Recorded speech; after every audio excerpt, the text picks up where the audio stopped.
Welcome to this training on perfectionism. Within this training, what we're going to do is talk about what perfectionism is, how you can recognize perfectionism within yourself, and then the 3 tools that you can use to really begin working through perfectionism. So let's get started. To begin, I want to ask you a question. Would you consider yourself a perfectionist? Has somebody called you a perfectionist?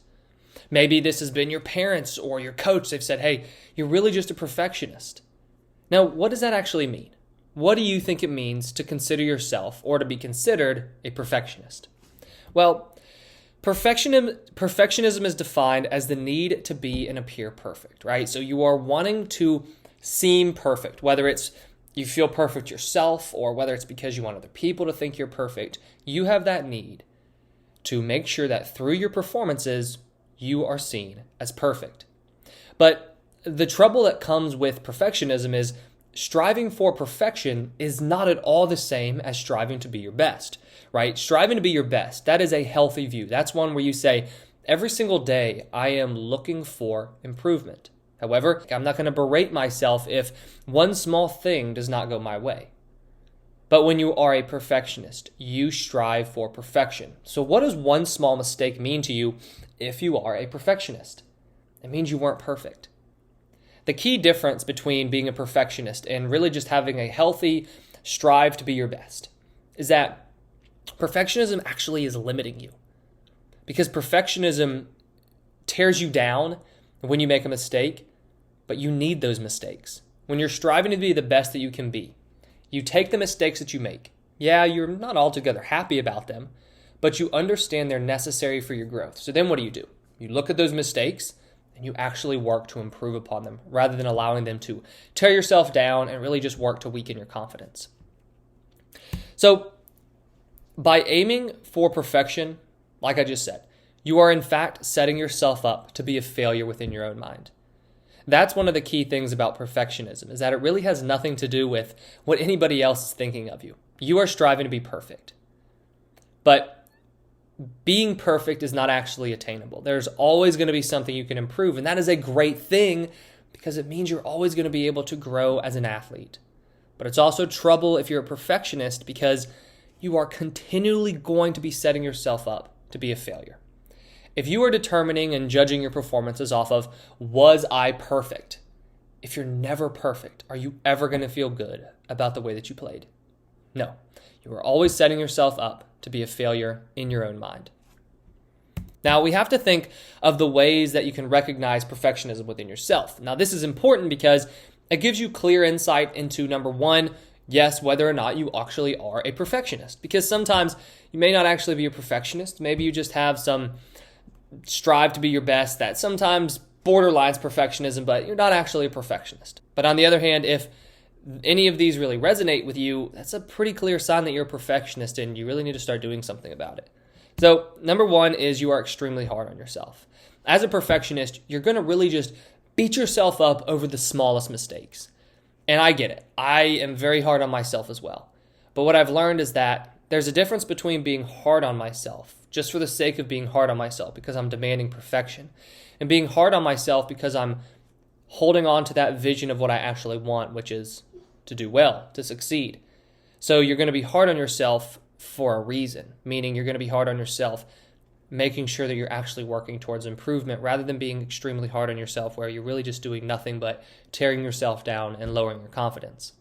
Next, as you get depressed when you fall short of perfection, this is going to be because you aren't perfect, right? So if you're not perfect, you don't see yourself as perfect, and you're just going to pretty much feel depressed and really down on yourself when you fall short of that perfection. Number 3 is you set extremely high standards for yourself, almost such high standards that they seem impossible. Now, I'm never one to tell anyone that something is impossible, but you know yourself, right? If you're a basketball player right now, and you are averaging 10 points a game, and then you all of a sudden say, I expect to average 30 points a game next week. That's kind of an unrealistic jump. Now, you could get there, but you're only going to get there by saying, hey, I want to average 12 points a game. I want to average 15 points a game, and allowing that to build upon one another. When you jump from where you are to this extremely high standard, you are pretty much setting yourself up for failure, and you're not allowing the small improvements that are necessary to actually make that big leap. Number 4 is you're plagued by guilt. This guilt is going to happen when you finish every game, you finish every practice, not being perfect. So then you're going to feel guilty that you let yourself down, guilty that you let your team down, guilty that you let your family down. Just guilt is going to be all around you when you're dealing with perfectionism. And number 5 is that success is never enough, right? You never feel that the success you achieve is quite good enough. Now, this is very troublesome when it comes to building your confidence. When you're wanting to improve confidence, you need to have experience of seeing yourself succeed, which means you have to actually say, hey, today I had a success. Now, you made a mistake. That's one thing. But you can't allow that mistake to overshadow the success you had, because that success is so important to your confidence moving forward. It's easy to say, I don't need to pay attention to my success because I know what I did well. I need to look to what I didn't do well. I need to look to my mistakes. But in doing so, you are overlooking a key ingredient to continually building confidence, which is going to continually lead to greater and greater performances. Now, number 6 is that you are prone to procrastination. Procrastination happens a lot, especially within athletes in terms of perfectionism, when we're talking about maybe developing a training plan. If you're developing a strength and conditioning plan for yourself, for example, if you don't quite feel that it is perfect and it is right to the T what you need to be doing, then you are waiting in planning mode, waiting until it's going to be perfect for you to actually start moving forward. So you tend to procrastinate a lot. And if you're in school, this might come and show itself in class, right? You might be procrastinating on planning for a project, or if you're in work, you might be procrastinating on working towards that thing that is due because it's not quite perfect yet, or you're procrastinating and turning it in because you don't feel that it's perfect yet.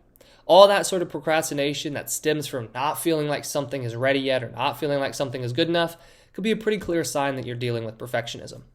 Number 7 is that you are constantly looking for mistakes. This goes back to what I was talking about a second ago in terms of success is never enough.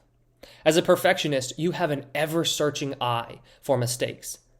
The reason is you have to find mistakes because in your mind, even though you want to be perfect, you don't actually think you can be perfect. So instead of looking for reasons that you're perfect, which would make sense if you think I want to be perfect, I'm a perfectionist, I'm going to look for signs that I am perfect.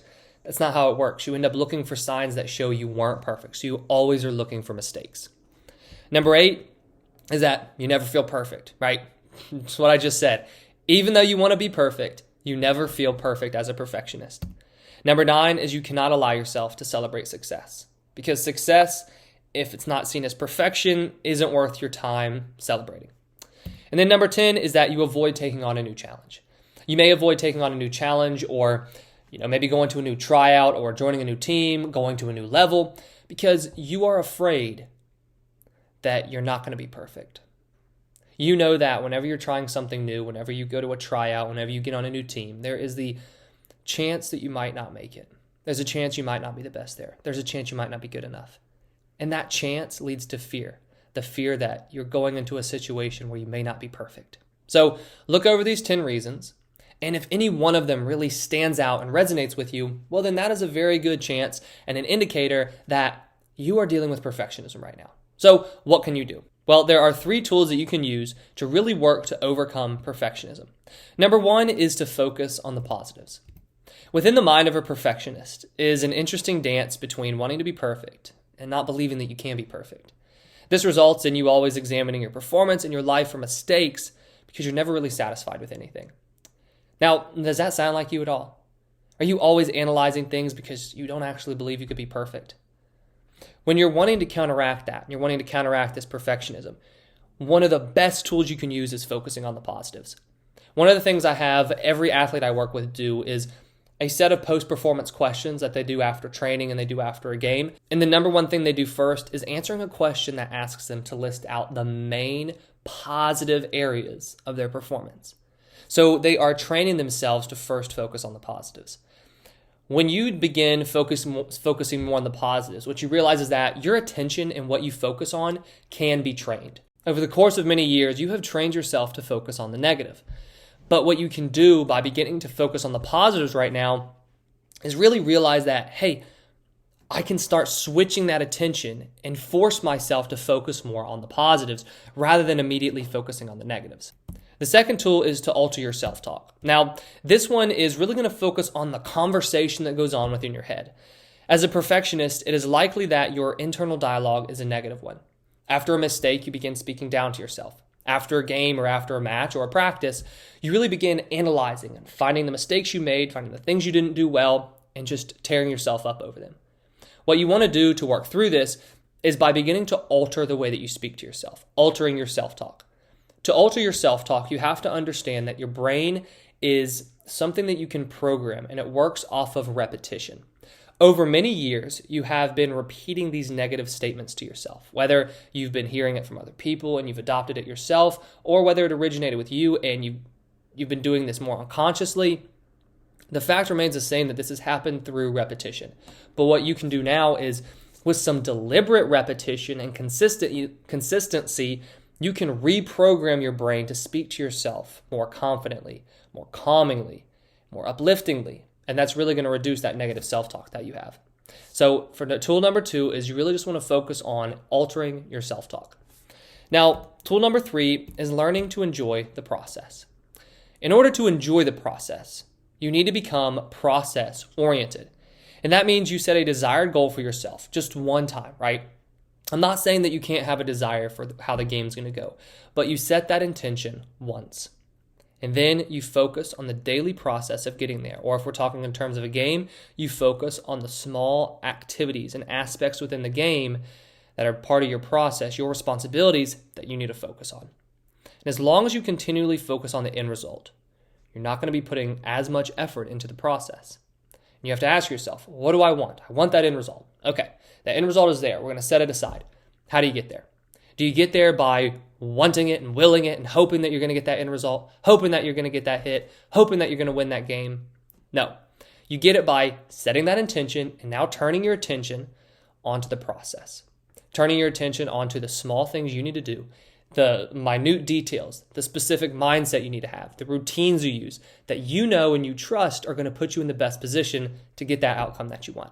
So when you're wanting to begin learning to enjoy the process, what I recommend is setting yourself some process goals, so some things that you're going to focus on during the game that are within your process, within your control, that you can turn your attention to. And by doing that, once again, just like with focusing more on the positives, you're training your attention and you're training yourself to focus more on the process rather than be so consumed with the end result. Put these tools into practice and watch as your perfectionism transforms into a healthy desire to be the best that you can be. Because that's what you want after all, right? You have perfectionism because you think it's the best way that's going to help you become the best that you can be. But after going through this training, you know that's not the best mindset to have. It's actually holding you back. What you need is a growth mindset, one that looks at mistakes like opportunities. So put these 3 tools into practice, work through perfectionism, and develop that healthy mindset where you are just simply striving to be the best player that you can be. In the description below, there's a link to a free training on how to compete with a championship mindset. It's going to talk about what a championship mindset is, how you can develop one specifically for yourself, and then how you can actually implement this and build it moving forward. So if you're interested in that, if you're ready to compete with a championship mindset and become the best player that you can be, go ahead and click that link and start the free training. Thank you for watching, and I wish you the best of success in all that you do.